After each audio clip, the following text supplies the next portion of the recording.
All right, family. I'm gearing up.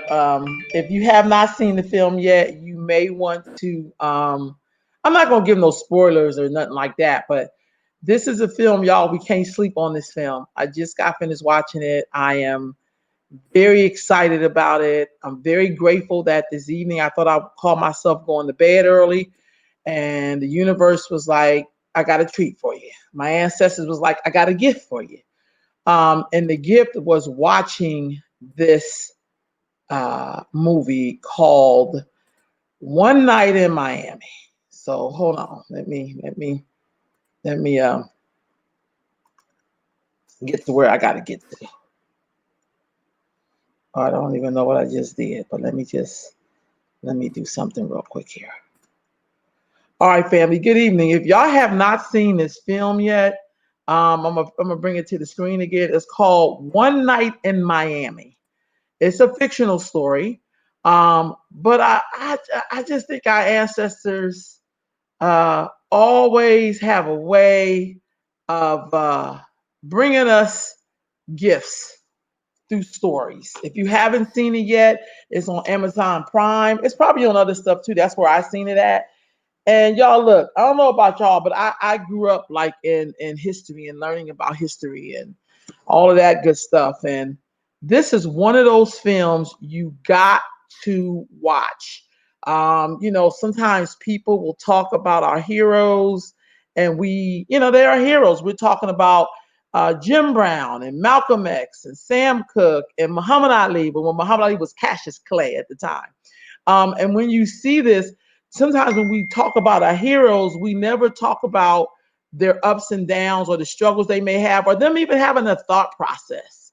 This film, oh my God, is written by Kemp Powers, directed by Regina Bell. Y'all, I was so like at the end, I'm not going to front, I was in tears because partly at the end, I really understood what was about to happen. And we all know what was about to happen. But when you see, and let me just give you a description of what when you see this piece, y'all, you just for me, I just felt like it made my heart race. It made me feel like, reflecting on my own self, the work I've been able to do or haven't been able to do, or the people who I've been in their life, they've been in my life, their stories, the struggles that they went through, how they must have felt when things were not going their way. Because we always see our heroes as heroes, like everything must be good and what they must be doing is incredible. And, but I'm not going to front. A few times I felt like, I wonder what it was really like for Malcolm X when he was towards the end of his time here. I often wondered about that. And so to see this brother who put this piece together, and Regina Bell directed this so well. And in the beginning, it kind of starts off slow, but as it starts moving, it's like the people became those people, but they became them as human beings and not as superhuman. So, One Night in Miami is a fictional account of one incredible night where icons, Muhammad Ali, Malcolm X, Sam Cooke, and Jim Brown gather discussing their role in the civil rights movement and in the cultural upheaval of the 1960s. Y'all, and I often think when things are over, when our children look back, I wonder if they would be trying to produce something like this about what was it like in 2020, the 20s, and what was it like for, say, Lil Wayne and who else we got? Basketball players. I don't know. I hope they would pick LeBron, but it's say if they pick someone else, like, will it be like this? Or you think about certain singers, or this piece, y'all, is like something we should be tapping into, literally tapping into, because wow, look, I mean, they're really having a discussion. If you're just joining me, I'm just saying y'all need to tap in and watch this film called One Night in Miami. One Night in Miami, family. I was so blown away. And so here's the thing: when you hear people say, well, this is fictional, it's like, y'all, give me a goddamn break. I'm pretty sure if you looked at the little bit of traction that they were able to make, come on. Come on, family.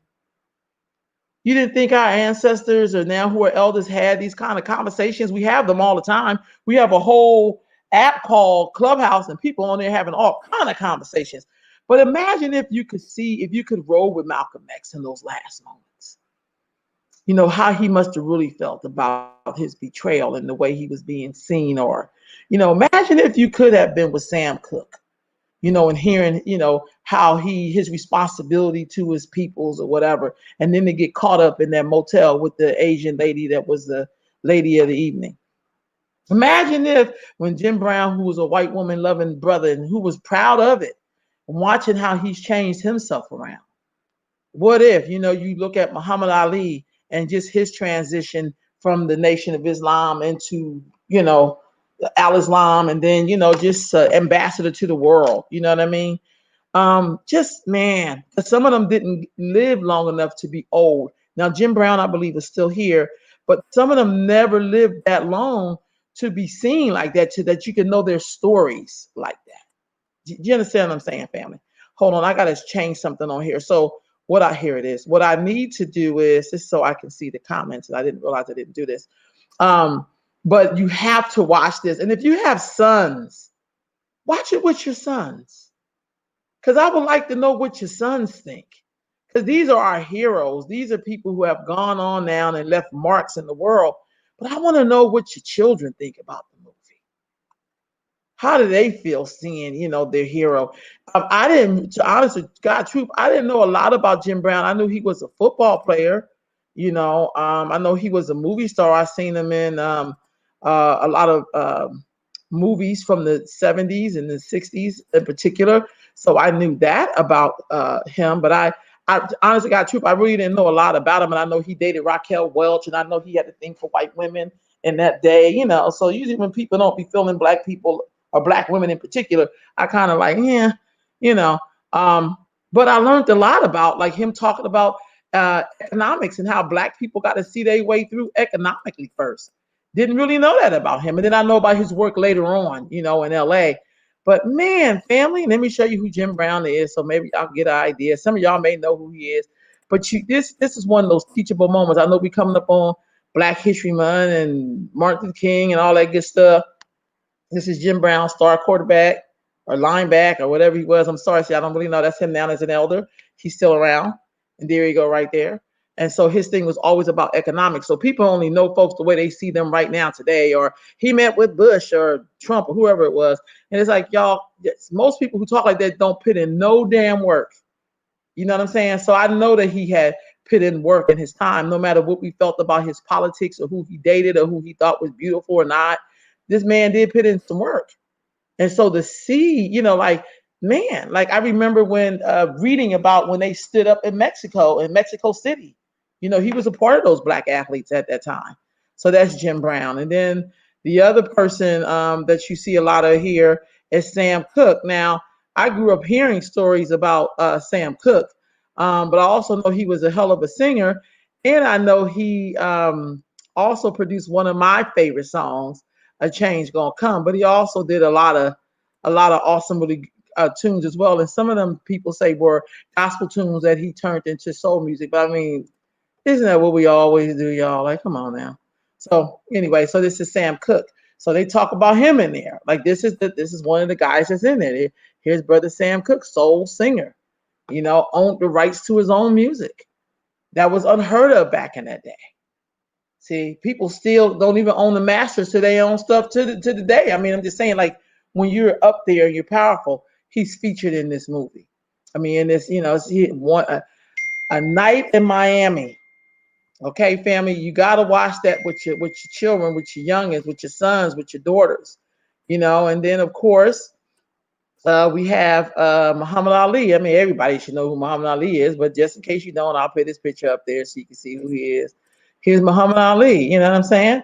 Here this brother go. Young Cassius Clay then became Muhammad Ali. Okay, you'll see these are iconic figures, family.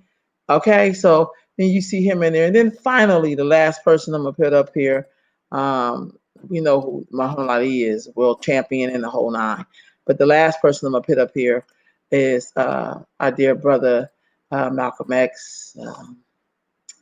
And when you see him in this piece, they have a lot of people who play him from time to time, and the actor that played on The Godfather of Harlem, man, he's like Malcolm X's twin. But this dude who played this, as time went on, he just looked like Malcolm. The way he talked, the way he moved, he just brought him to life. And what I love really about this film, honestly, is that imagine if you could be, just an invisible person in the future to see what it was like for people that we really love, have a lot of respect for. What was it like, what kind of things did they face? How did they discuss it? How did they talk about it with their friends? Because we only see them as the heroes the way we know them. But I often wonder what was their conversations like. I often wonder, did Malcolm X share with people what was happening with him? You know what I'm saying? You know, um, I know we talk about his wife and, we hear his daughters and stuff like that, but I just often wonder, who did he confine in? I often wonder, was there a brotherhood? You know what I mean, amongst them? And this film say that there was. I mean, they definitely all could have known each other and probably had known each other. Um, how did I don't know, it's a great film, y'all. It's called One Night in Miami, directed by Regina King, written by Kemp Powers. And family, when we talk about films that Black people, um, we're nice to show Black folks, this is one of them.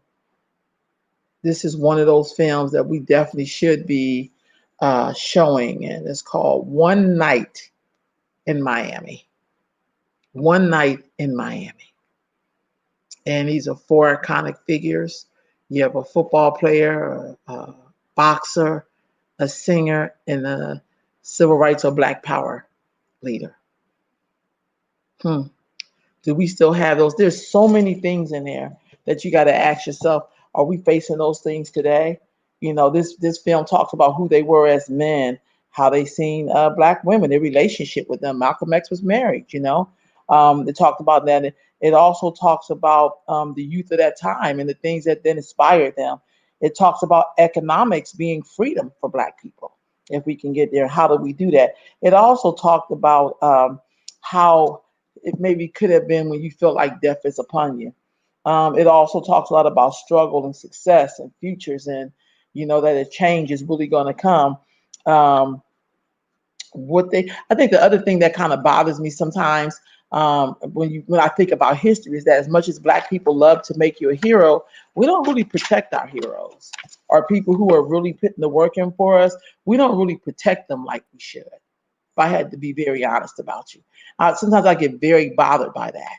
You can go back in time and it just feel like they're alone and they're by themselves, and as leaders, we just lead them out in the front, pissing in the wind, damn near. You know what I mean? And then we'll protect people who like, why? You know what I mean? So do we protect our leaders? You know what I mean? And what does freedom really look like? This is, well, I can't tell you. So we just have to wait till more y'all see it. I'm gonna have a show. I'm gonna bring a whole bunch of people on here to kind of talk about it, because it also talks about that psychological damage of white supremacy, or how do you go from being people respect you and you're their spokesperson, you're their hero, but they won't let you come in their damn house, or they won't really give you economical fairness and freedom. So those are the things this film really pointed that out. Like, did they have hard conversations like that? I would like to think they did. That the changes, all the struggles that were going around in the world at that moment, did they have those hard conversations? And I like to think that they did. One night in Miami. Take one night out your life and watch this film. And get your pencil and paper ready, put your thoughts down. Could you imagine if we write films in which we really began to look at people who impacted the way football players make their money, the way boxers make their money? Some people now have a job. Being an activist is a damn job. That started somewhere where it wasn't a job. Singers, we're always singing and dancing and being entertainment. But sometimes we don't understand the power of that. And what does power look like? Does that mean building community? Building something that's, what does that really look like? Right on. See? Right on. So, dear brother is saying he met Muhammad Ali in June 1967 at Muhammad Mosque number 27 in Los Angeles. Right on. So it's a great film, family. So I'm not gonna hold y'all up tonight because I'm gonna do a show on this, but I just watched it and I had to come and say a little something, something before I make my move to get some sleep. But it's an awesome film, and I think it throws a lot at us, like those of us who are living, who are still here, who were blessed enough to live through some times and periods in our life. What is it that we're trying to expose young people to? What is our legacy? 50 years from now, 60 years from now, will people be writing about what we contributed? Somebody took time out of their life to write a screenplay about four powerful, iconic figures hanging out for a couple hours in a hotel room. Will somebody be doing that? So, great film, y'all. Great film. Please, please check it out. One Night in Miami, family. One Night in Miami. You gotta see it. All right, y'all. Have a good night.